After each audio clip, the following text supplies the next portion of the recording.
On June 16, 2008, Jackie Owens is pulling up to the Midlands Marina.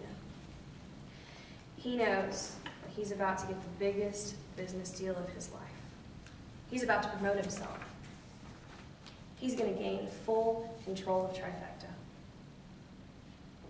So he parks his car, gets out, walks onto Casey Maxwell's boat, just like it was planned. He waits for his boss, Jacob Bennett. He hears a car pull up outside, someone gets out, the crunch of gravel as the car drives away, and he's alone with Jacob Bennett, just like it was planned. Jacob Bennett walks onto the Hepburn. Jackie Owens reaches behind the wine rack in the boat and pulls out a gun, a cheetah Beretta, just like it was planned. Jacob Bennett walks down the stairs into the cabin of the boat. Jackie Owens raises that gun, points it at Jacob Bennett's chest, and says, "I'm sick of you getting in my way, Benny." He pulls the trigger, just like it was planned. Jackie Owens murdered Jacob Bennett. And Casey Maxwell and Jackie Owens shared that plan. And they were going to share the profit. But today, Jackie Owens doesn't want to take his share of the responsibility. It's your job to tell Jackie Owens, that's not okay. He can't sit here and deny that he took part in this murder. They did it for money. They did it for power. Jackie Owens did it to get out of gambling debt.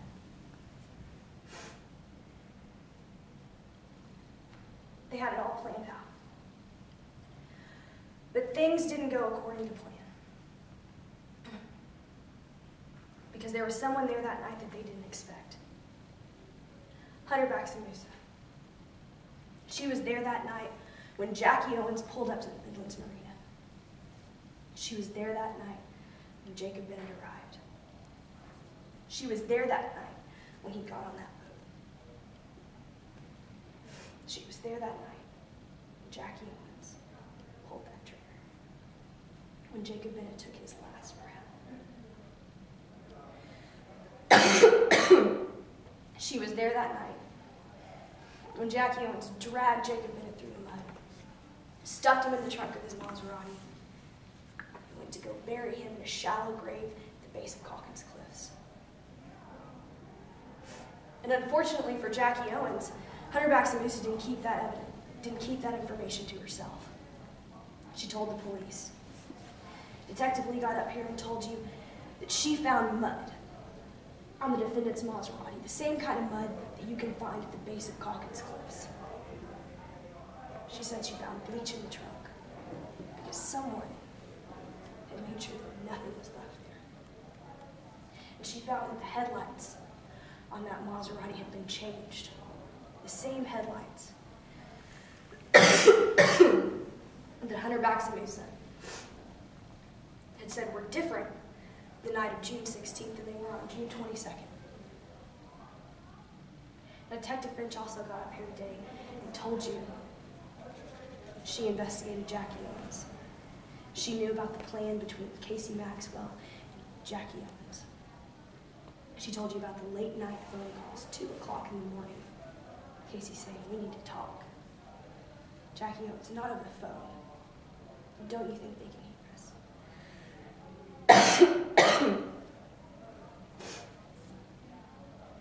Alex Grace. Jackie Owens' alibi that night also made some late night phone calls. Said, "I'm getting nervous about this." Jackie Owens said, "It's just another performance." Kind of like the performance that Alex Grace got after she said that Jackie Owens, after she told the police that Jackie Owens was with her the night Jacob Bennett died.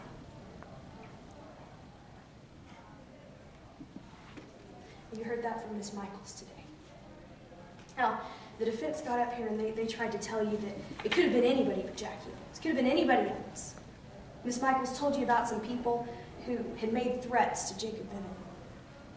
Made those threats 3 years ago. Jacob Bennett was killed in 2008. Those threats were made in 2005. They're also alleging that Alex Grace, the defendant's alibi, was the one who may have killed Jacob Bennett. They also brought you Lauren Charney. Now, he tried to tell you that Jackie Owens couldn't have committed this murder because it wasn't committed on June 16, 2008. But they brought you an expert who doesn't even follow their own standards. He made a lot of assumptions into his case. Assumptions that he said it's not regulation to make. A bad entomologist is the kind of person who makes assumptions. He assumed that how long the body had been buried. He assumed how long those bugs that he found on the body had been there. And he assumed that Jackie Owens wasn't the one who killed Jacob Bennett. Why would he assume that? Members of the jury, he's being paid $32,000, and that was before he walked into court today. You come to think of it, the defense, they haven't brought you a single person who's not being paid by the defendant. Because Sydney Michaels, she works for Trifecta. Jackie Owens owns Trifecta. Lauren Charney's getting paid to sit up here on this stand today and tell you that Jackie Owens didn't do it because he was out of the country when Jacob Bennett was killed. You have the deposition of Prescott Adams, you have the testimony of Detective Lee and Detective Finch, people who actually worked on this case, who didn't make assumptions, who based their conclusions on actual evidence, telling you that Jacob Bennett was killed June 16, 2008. We have the burden of proof in today's case. We have to tell you that Jackie Owens killed Jacob Bennett on June 16, 2008. We have to prove that to you beyond a reasonable doubt. Now that doesn't mean beyond all doubt. That's not a burden of certainty. When you walk out of this room, you're going to have questions. But it's our job to provide you with reasonable answers to those questions. One of those questions is, why did Jackie Owens do it? Did it for money.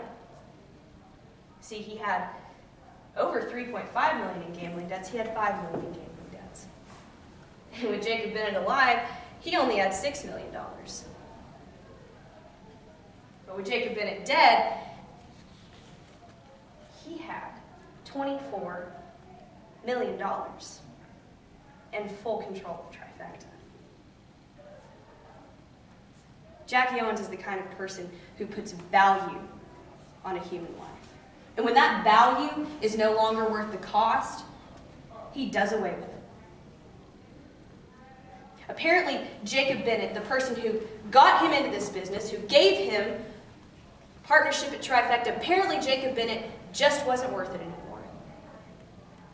You have to tell Jackie Owens it is unforgivable to treat a human life the way that he did. Find Jackie Owens guilty for the murder of Jacob.